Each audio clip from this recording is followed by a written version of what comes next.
Hey, it's Howie. Welcome back to my channel. I'm going to do some kimchi today. And I had to go to different stores to get all the napa cabbage, but I'll show you the ingredients and then I'll start going through the process. So I have 7 heads of napa cabbage. I'm going to have some white mushrooms. I've got white onions, pears, apples because I don't have Asian pears. I've got a red and yellow bell pepper. I've got the fish sauce. I've got some plum extract. And because I don't have Korean radish, I got some daikon radish, green onions with scallions, carrots, and I've got rice flour,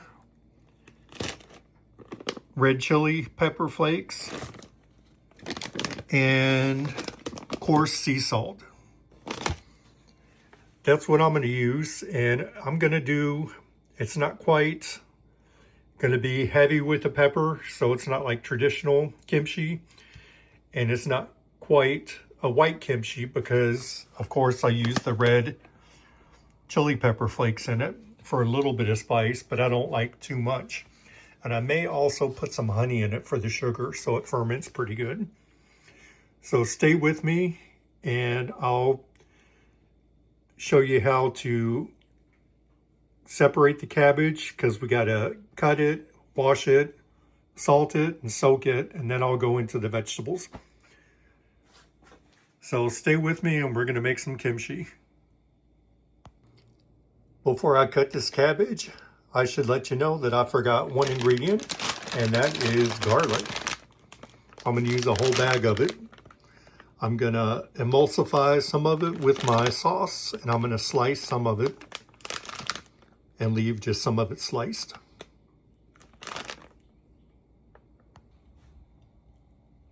Okay, so we're about to get down to business.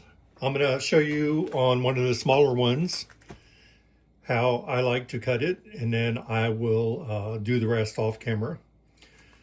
So you want to rinse it, of course, to get all this little stuff and dirt off, but also some of these outer leaves aren't that good, so you can pull those off and set them aside. I'm not going to throw them away because I might use them. Like, see that dent there? I might use them for a salad. So what you want to do is just lay it flat, and you're going to make 2 cuts. Cut it in half. I don't know if you can see. I couldn't find my right tripod, so cut it in half. Then get your fingers in there and just pull it apart. Ta-da! Do the same thing to these.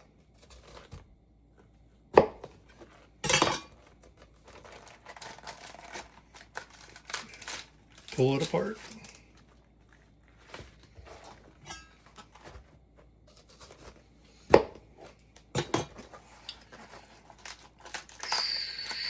Pull it apart. Now I like to leave it like this, so once I wash it, we're going to put the salt in between each and every leaf. Then after I get the stuffing made, I'm going to put the stuffing between each leaf, and that's how I'm going to store it in the container while it ferments. So if you go ahead and cut your cabbage up, wash it, rinse it, and then I'll show you how I salt it.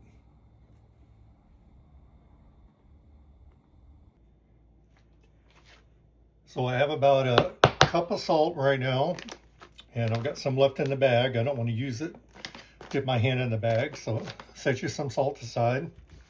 And I'm going to put salt in each layer. Now you want them to soak for a long time because you want to where this thickest part of the cabbage is pliable, but then it doesn't break. That's how you know it's soaked long enough. You want to be sure you do this to get the extra moisture out of the cabbage, and also the salt is for the fermentation process. Bad bacteria will not grow with the salt. So I'm going to start at the bottom You can start at the top or the bottom. I'm just going to put some on each row or between each leaves.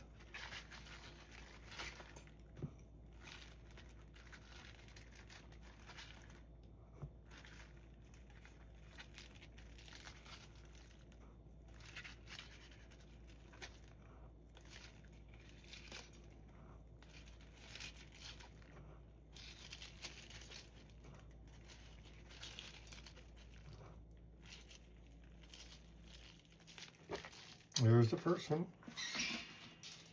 Let me do one more for you.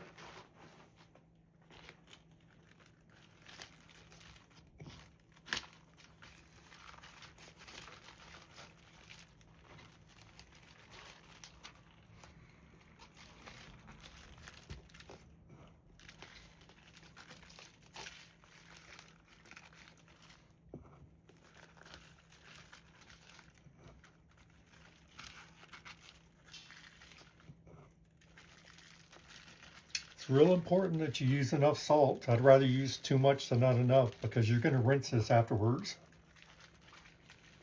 Once it's done brining and softening up, you have to rinse it 3 times.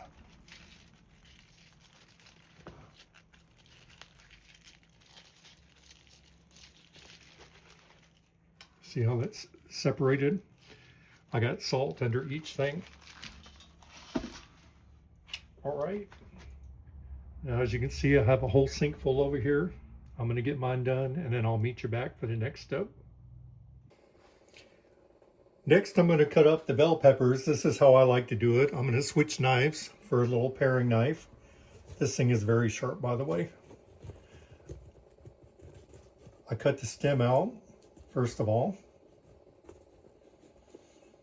And this may not be a traditional way of cutting them, but that's how I like to do it. And as you can see, there's 3 indentations. I just go all the way down there to the other side and cut it in thirds.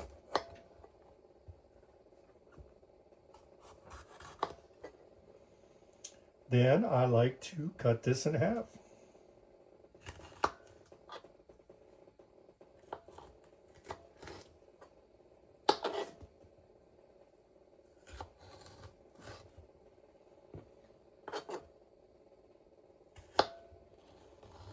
And there's seeds. You can try to grow the seeds or you can toss them out. I don't think I'm going to try to grow them. I don't eat enough bell peppers.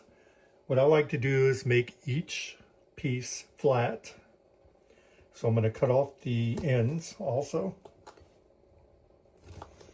I'm still going to use them, but I'm just going to set them aside.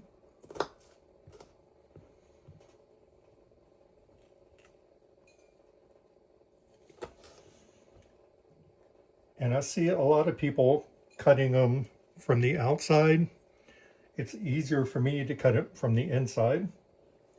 So try it and see which method works best for you.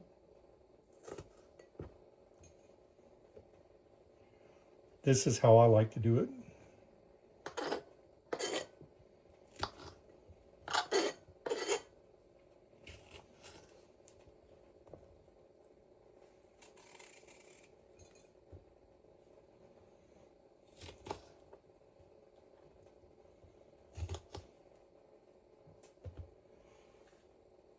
Cut all that white stuff off. Although you could probably eat it, it's nothing wrong with it.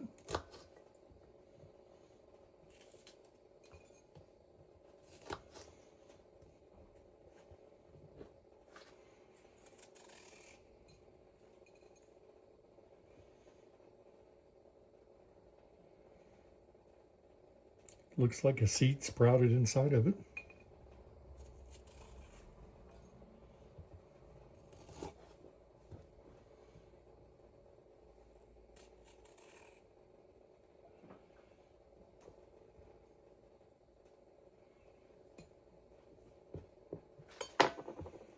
I get all the seeds off of it. I don't like the seeds. Some people might like it. To each their own, right?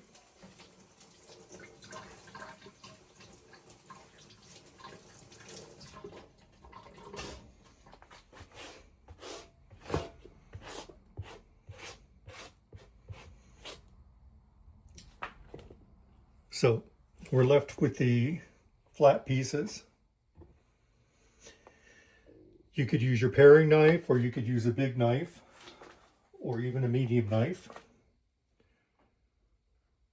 But what I like to do is cut them about like so. And so I don't have big pieces of pepper in my kimchi. I'm going to cut it in half. You could have cut that in thirds too if you wanted.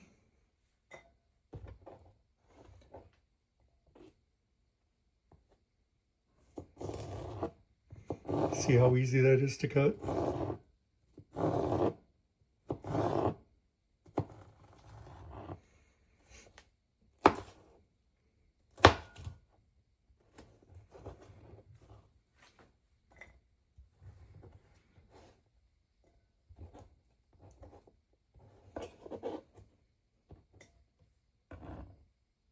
Let me do one more.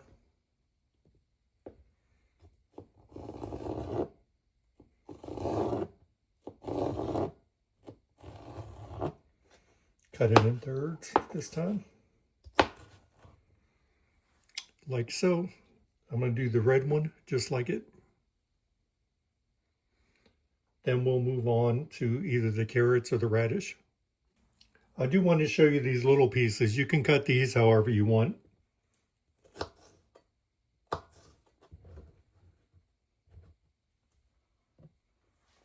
Just cut off any part that you don't want.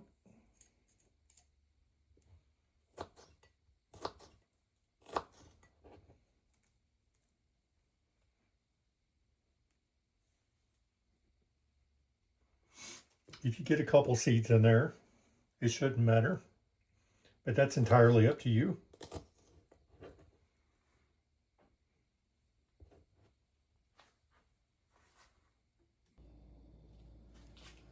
So the next item up for bid, we have our daikon radishes. And if you want to see a label, let's see if you can. There's a label there.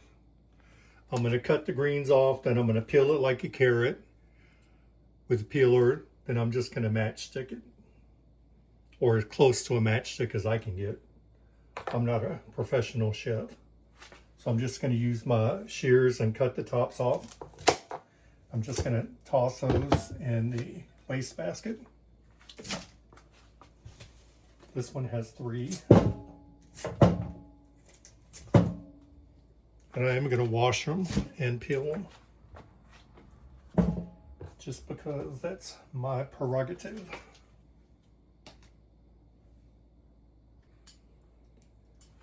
Let me tell you, peeling these was pretty easy, just like a carrot. But I was using this as a newer peeler, and I found that this one I had to pull towards me in order for it to work pretty good. This old one I have from the 70s, that peeled it just like that right away, and it even peeled the ends off for me, so I didn't have to do that. So here's how I'm going to cut these. I will cut one on camera and then do the rest off. So you want these probably about so long, so I can cut this into thirds. You can actually cut them however long you want, but I'm doing it in thirds. Then I'm going to cut an edge off to make it flat, to make it easier to cut. Then I'm going to cut them just like you would maybe a fried potato.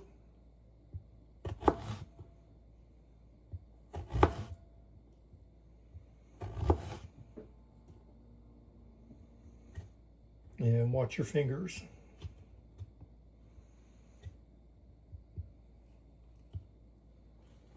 Let me hold these around like this. That'll give me something to hold on to. There we go. Then what you want to do is just matchstick them. I'm not real good at this, so I have to take my time.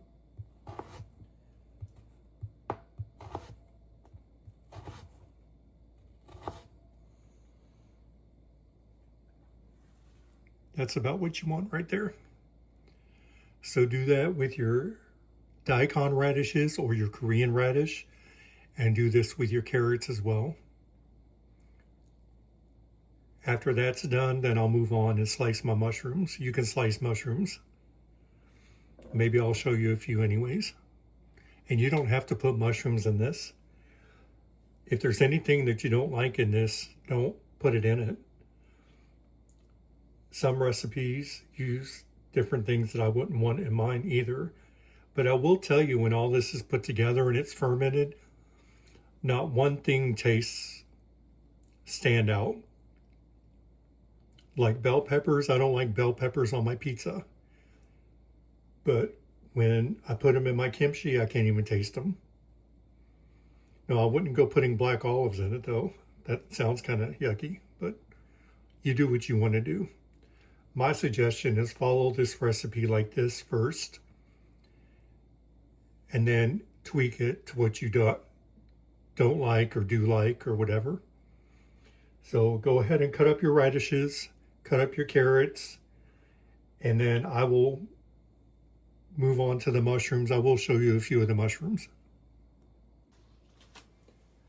So here's how I cut my mushrooms. I do cut the stems off, but because I'm using so many mushrooms this time, I'm going to save my stems and make a soup out of them. But I use a different knife. It's got a serrated edge, so this makes it easier for me. And just slice them however thick or thin you want. I usually go through and do about half of it, like so. And then I go through and cut the other side.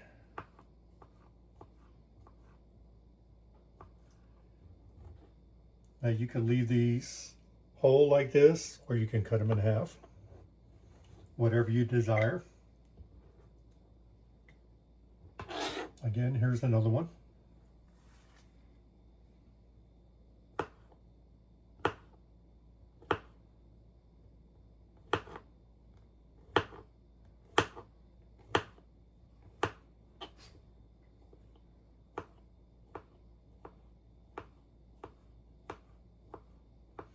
Cut them as thick or thin as you like. And you can leave them halved, or you can cut them in quarters. Whatever works for you. See, it's easier with the stem off to slice them. It's less wobbly and you can lay it flat.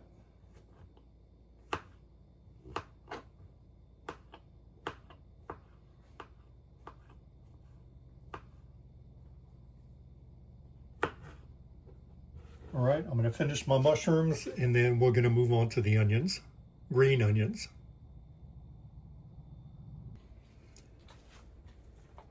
All right, next we have our green onions.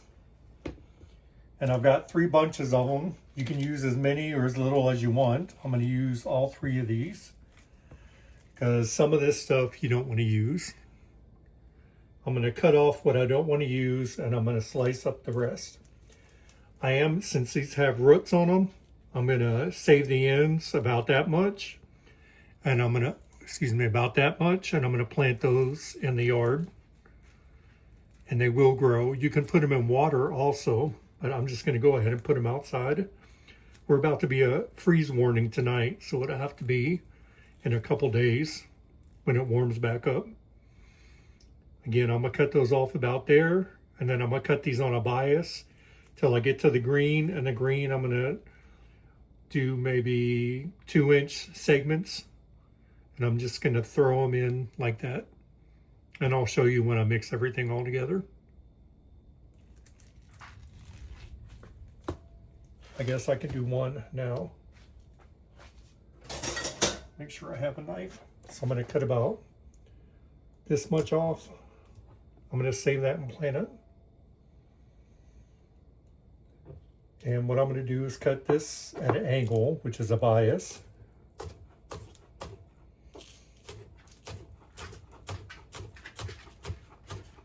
Up to the green part. Then I'm going to cut about that long. And you can even cut that. You can even slice these in half. Or you could cut these little rings like they do at the Asian buffets, for the soup garnishes.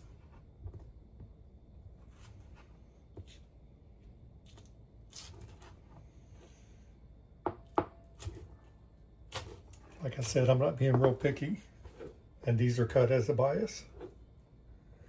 If your knife doesn't go through all the way, just chop them again. See, that's kind of a rough cut. If you do those like so, and cut them all like that, and then we'll move on to the we'll do the starch mixture with the rice flour.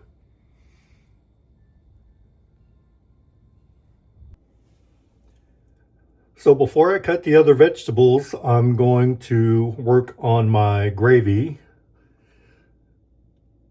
And what this is going to do is act as like a base for all the spices and things that I'm going to blend up to stick to the cabbage once we get it all mixed together and the other stuff emulsified. Then we're going to spread this between the leaves of the cabbage.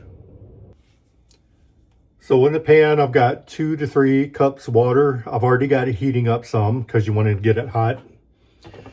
And rice flour, I used 2 tablespoons. If you don't have rice flour, you can use all-purpose flour. I put a little bit of extra in there because I want mine a little bit thick because I'm not going to use as many red pepper flakes.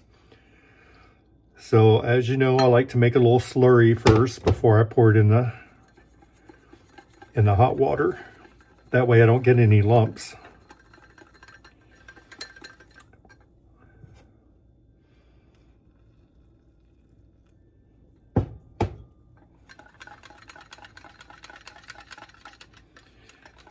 And you want to prepare this ahead of time so that it is cooled down to room temperature before you mix it in with your vegetables and then put it between the leaves of your cabbage. You don't want the heat to kill any of your good bacteria that's going to ferment. That looks slurry enough, so I'm just going to pour that in. I turned my heat up a little bit. I've got a little bit left in here, so let me use a little bit of water.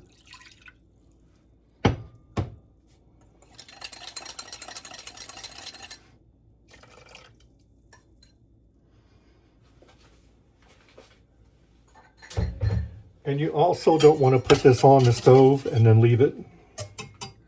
You want to stay with it as it goes. And depending upon how much water or powder to water ratio you did is going to take how long it takes to thicken. I'm going to turn my heat up a little bit so it thickens a little bit quicker.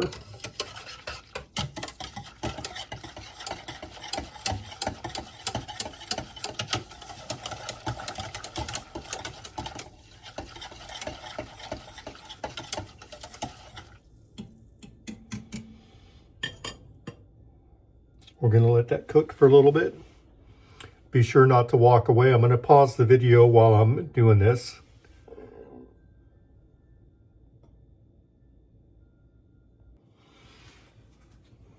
Okay, as you can see, I've got a nice gooey consistency. I did add a little bit more rice flour to it because I want mine a little bit thicker. And as this cools, it is going to thicken up a bit. And you want it thick to spread in between the leaves of your cabbage. Also, I'm going to put just over a tablespoon of brown sugar, but I'm using coconut sugar. And I'm going to also put a squeeze of honey in there. You don't have to use this, but you do want a little bit of sugar. That's going to help balance it out. There we go. It also, I think, gives the yeast some bacteria to eat while it's lacto-fermenting. Make sure that's all incorporated, and then what you're going to want to do is turn the heat off and just let this cool down all the way before you use it. And you can see about how thick that is. Let me get a I don't want to use a spatula. See, it's like a gravy. And again, that will thicken as it cools off, but that's what you want. Kind of gooey, kind of like a paste.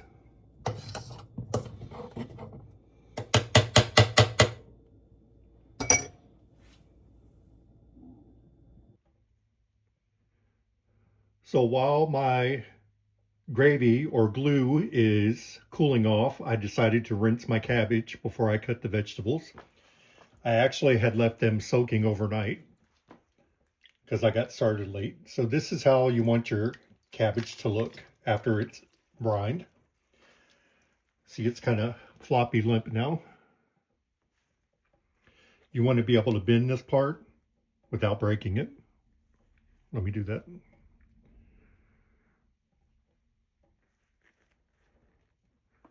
Now, I said initially that you couldn't use enough salt. Yeah, you can use a lot of salt.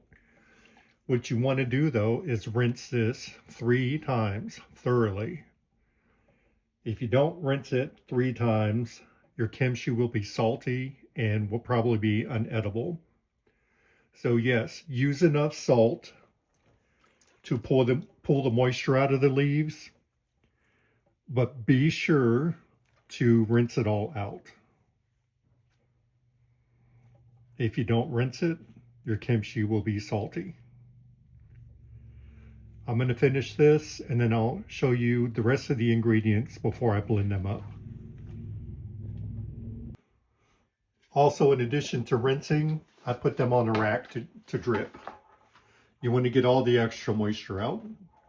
So let them drip as long as they need to get all that moisture out. All right, so I chopped up my garlic. I'm going to put this in with the rest of the vegetables. Then I'm going to blend all these big pieces together with, I'm going to use 2 pears, 1 apple, 1 whole onion. I'm going to use maybe about that much ginger. And I'm going to peel it first. I don't use too much ginger because I don't like, if you use too much, it gets a dish soap type taste.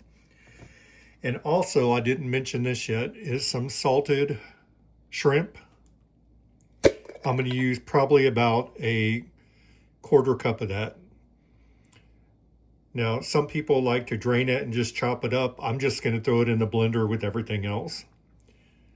And I'm not going to strain it. I don't strain my stuff because I like a thick consistency. So again, this garlic's going with the chopped vegetables. Then I'm going to blend up this garlic with the 2 pears, a whole onion, an apple, and some ginger. And once that gets done, I'll show you how I throw it all together with the plum extract and also the fish sauce.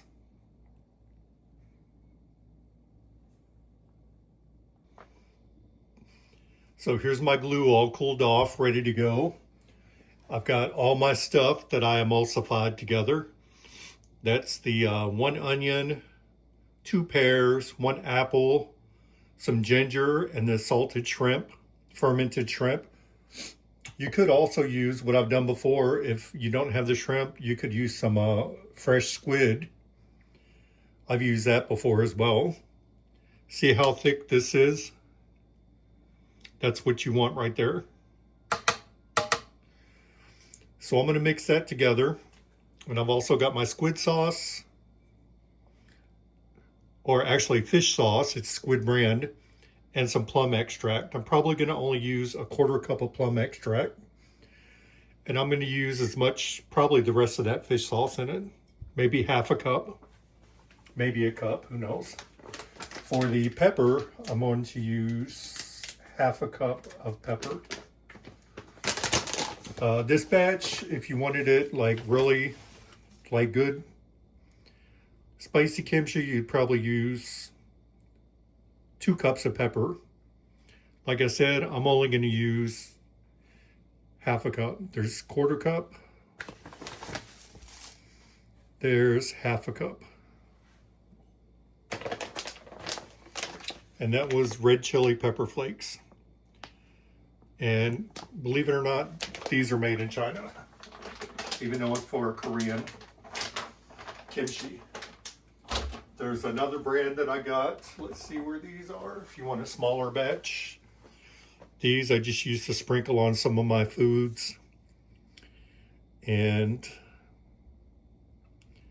Chicago, Illinois, California. I don't see where it's a product of.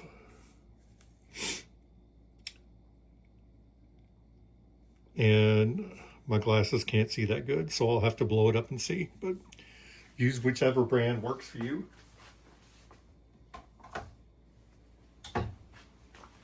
Now I'm going to mix this together.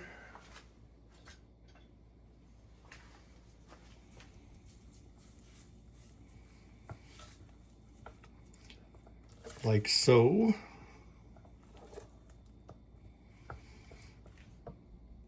Gonna add me some plum extract. Like I said, I'm only gonna use a 1/4 cup. I've already got enough sweetener in it, but this stuff is really good, by the way.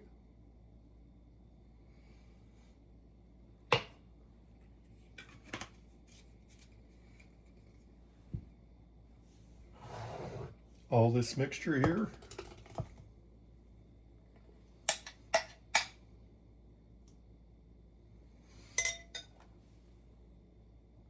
If you need to get a spatula, get a spatula. Use every bit of it.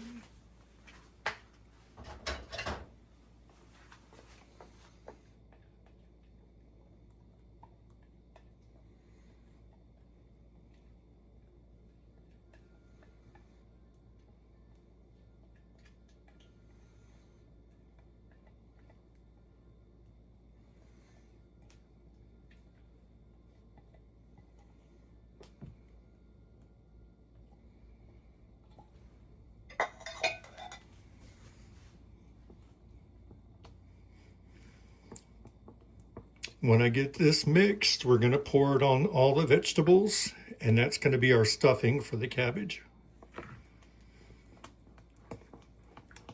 I wish you could smell it. It smells really good. Nothing like the smell of fresh cut vegetables.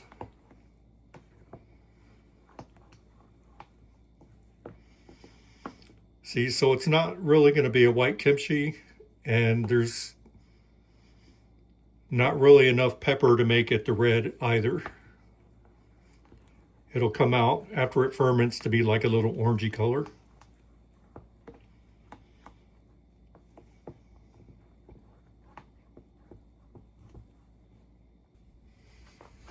All right, everything's mixed. I'm going to pour it over onto my vegetables.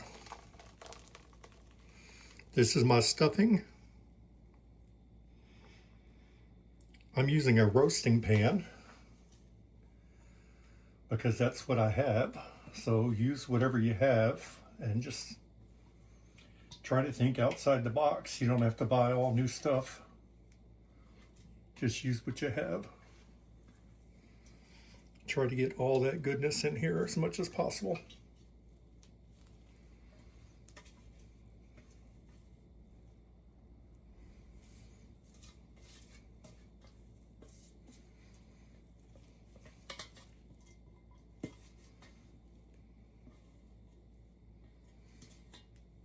All right, I'm going to set this pan aside.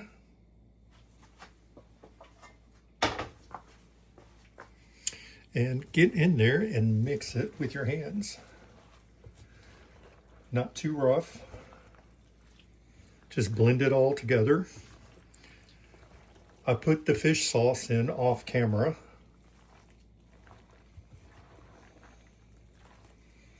What I did is I poured it onto the vegetables before I put my gloves on. Oh my gosh, if you could smell this.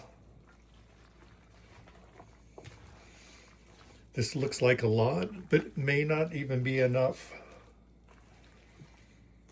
for the amount of cabbage I have, but I'm going to use what I can, and then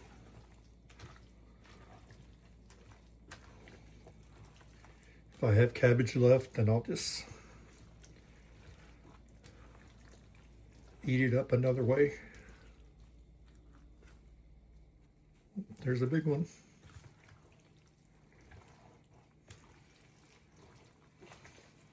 All right, that looks pretty good. Now to stuff these, you're going to take your cabbage, like so, and you want to put it in between every layer because you want the stuff to touch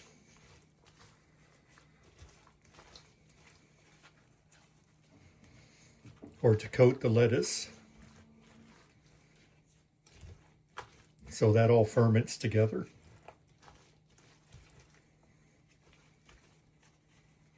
You may trap some vegetables in there, that's great. I'm going to shake some of them out because I got a lot left to go. And you're going to take that and fold it over, and that's how you're going to put it in your container, your fermenting container. I'm using a Sterilite container. I don't have a traditional kimchi container. And I know whatever one you use, make sure that it's BPA free. And you can check on the manufacturer's website and even call them if you need to make sure it's BPA free. That's just what I choose to use. That's what I have on hand. I do want to order me a, fold that over. I do want to order me a, not a crock, kimchi crock, but one of the plastic kind that they use. It has the piece in that pushes it down and gets all the air out.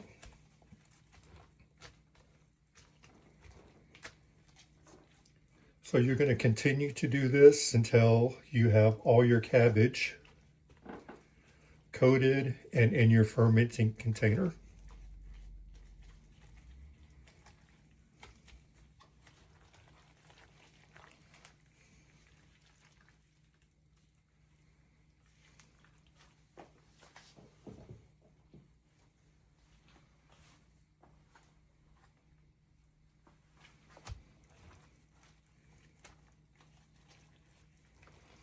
I'll do one more, and then we'll show you my full container at the end and how I go from there.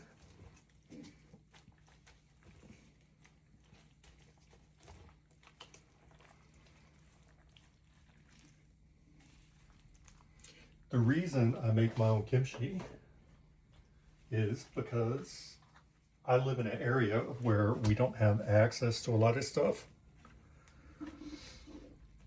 I have to drive an hour just to get to the Asian store, and the kimchi there is all right. One of the stores here had some little crocks of kimchi that was good, but then they quit carrying it. And then other kimchi that I get, they've actually pickled it and not fermented it. So if it's not in the refrigerator aisle, it's actually not really fermented, but it's pickled. So I like the fermented kind with the probiotics in it. And some of the ones that are in the stores now just taste like sauerkraut with spice in it. And to me, after serving in Korea in the army, kimchi does not taste like sauerkraut. I'm half German, and sauerkraut is totally different than kimchi. You can like both of them, but they're not the same thing. So when I go to the store and I buy something that says kimchi and then it tastes like sauerkraut, I get really disappointed. And also when I was in Korea, I took college classes while I was in the army. And one of the biology classes, we actually made kimchi in the biology lab. We made it on a smaller scale. We made it in Ziploc bags. So I had to carry around a Ziploc bag of kimchi till it fermented right, but it turned out pretty good. What I would recommend, don't just trust my version. Research, go check out a few people's versions. Find out which one you like best. make your own variety. There's like hundreds, if not thousands, of different varieties of kimchi. There's cucumber kimchi, onion kimchi, white kimchi, normal red kimchi. All right, I'm going to finish these and then I'll show you my container near the end when I package it up. Here's all my stuffed cabbage. I'll go ahead and call it kimchi now. I've got it in my container. You can see that the liquid is only about that far, but don't worry about it because it's in between all of the leaves. This is a jar of kimchi. That's what's left over my January batch. So I'm going to scoop out the solids and I'm going to use the liquid in there as well. Now, I do want to add a note that if you've never had kimchi, get some from a store or buy some from a restaurant and try it. You may not even like it. But I would suggest before you try to make your own to try some so you know what kimchi is supposed to taste like. And you may not even like it. But I love it. I don't like everybody's kimchi, but I like mine. This broth, it's like so addicting. And I'm just going to pour this over the rest. That's going to help start my ferment process as well.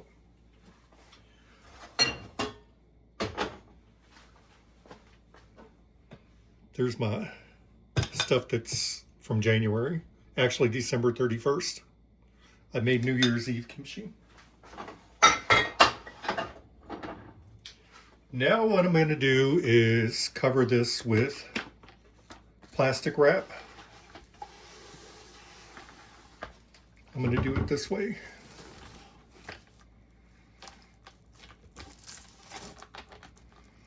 I'm going to do it in layers. Actually, let's see.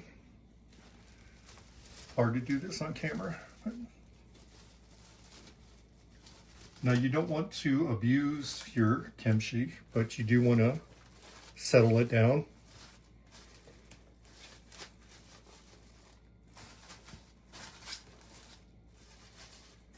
That's not really that effective, so I will do some crossways.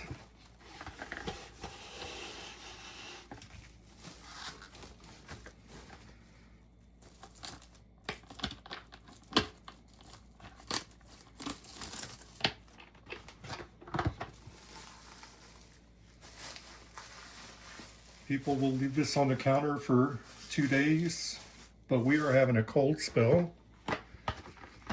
And I only turn my heat up to 69 during the day, so I'm going to have to leave this out at least 3 or 4 days. Once it's fermented to your desired thing, then you put it in your containers that you're going to store it in the fridge.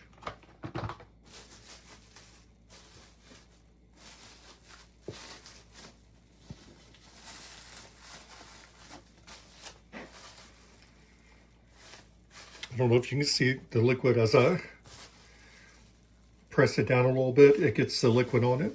So I'm probably gonna do that a couple times a day just to make sure everything's covered. Now, I'm not gonna suggest you go out and do this. This is what I do. I want you to research it and find out what you want to do on your own. A lot of people's ferments go bad. Mine don't. I've never had one go bad, but if you smell it and it smells awful, it's probably spoiled. I do a smell test and a taste test. If it smells fine and it tastes bad, then it's probably not good. So do this at your own risk, but I'm going to say research it. There we go. See, that's liquid's coming up. Research it and do what you feel comfortable with.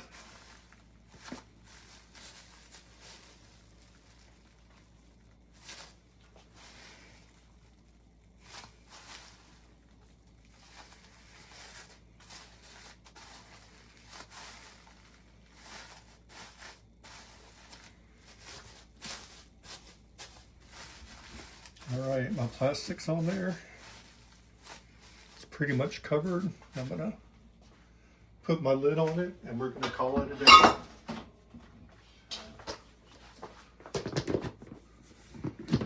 It's gonna sit like this for, I'm probably gonna do mine 3 or 4 days since it's kind of cool outside. You want it ideally around 72 degrees. Like I said, mine's around 69 degrees right now. The warmer it is, the faster the ferment process goes.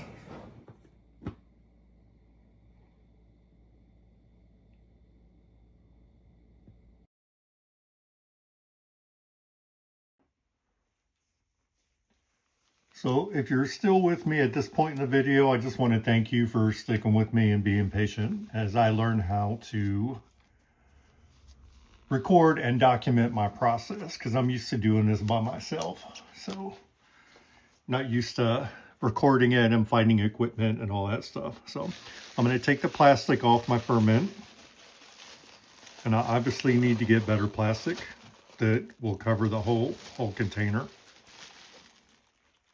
And some of this I'm just gonna, it's not wanting to come off, I'll just put it in the sink and we'll rinse it off. Now this looks kind of dry. It's not dry, it's actually all wet. And the air bubbles have pushed the kimchi up. Look at all that. Look at all those bubbles. Again, that's from the carbon dioxide. Now I put my gloves on, and I think I got some in my glove already. The gloves help, but they're not 100%. I wish you could smell this. It smells like kimchi, but not like some people think it smells like rotten cabbage. It's not rotten cabbage. It's fermented. Now, I'm going to put some in one jar and just show you how I pick it up and fold it in. And then I'll finish the rest off camera. I just wanted to show you that I am taking it from this container and putting in these containers, and then I'll take a final shot at the end. So yeah, that's all mixed up again. Like I said in the last little segment that some of it had separated, it's not separated anymore. Now I did kind of run out of the filling. I didn't make enough for my style, or I used too much in the first ones that I stuffed. So next time I might even add more vegetables. But just take it out like that, fold it up, and you're gonna make a mess. That's why there's a towel down here. And you're gonna wipe your jars also before you put the lid on.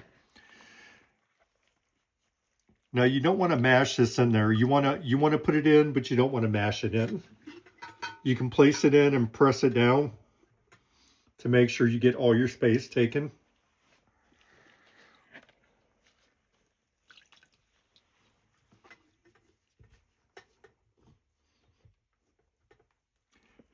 You'll notice that I do use some paper towels, but I don't like wasting them. So instead of having the whole counter lined with paper towels, I just use a regular terry cloth towel. I can take this blue towel and put that in the washer later. Look at that. Oh my gosh, it's so good. If you've had kimchi before, you'll know what I'm talking about. If you haven't had it, like I said, I recommend trying some kimchi, and don't just try one. Try other sources of kimchi before you decide if you want to make it or not. And as you can see, let me see if you can see, yeah. As you can see, when I press down, the liquid comes to the top. You want your liquid to cover it or almost cover it, because it's still going to ferment once you put it in the refrigeration. The refrigerator is not going to stop the fermenting. What the refrigerator is going to do is slow it down to a point where this can last for a long time in the refrigerator. I have, knock on wood, I have never had kimchi go bad in my refrigerator. I've always consumed it before it went bad. Now, I have gotten cucumber kimchi that sat in the refrigerator for a while, and the cucumber kimchi is not very good because the cucumbers will disintegrate after a while. Cucumber kimchi is good, just not if it sits in your refrigerator too long. You want to eat that within a reasonable amount of time. As far as all the cabbage kimchi that I've had, especially with all the red pepper flakes in it, it's lasted indefinitely in my refrigerator until I ate it. And then you have the juice left over that you can use on rice in your stir fry. You can make soup, use it in your soups. I think I got a video of that out there.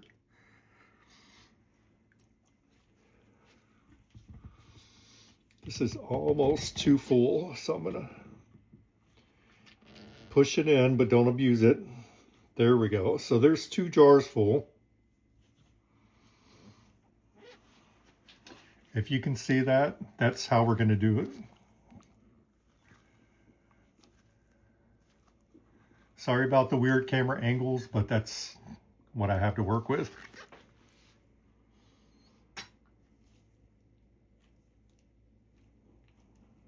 This is perfect. And I'll probably eat the one that's less full first. That way I have a lot left over. This is going to tell me that I need to make kimchi soon when I start that. And you can even take some of these floating toppings and put them in there. Well, stuffing, toppings, whatever you want to call it, vegetables. All right, so that's it. I'm going to go ahead and do the rest off camera. And I will get a final snapshot at the end.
Alrighty, here we are. We made it through to the end. I have 6 containers of kimchi and 2 bottles of broth. These are going to go in my refrigerator and they will stay good until I eat it. I hope you enjoyed the way I made my kimchi, and maybe you can research it, decide to make your own, or at least try some first. You may not even like it.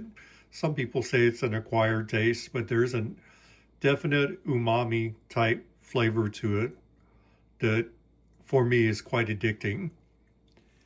And the nearest kimchi to me is an hour away that's worth getting.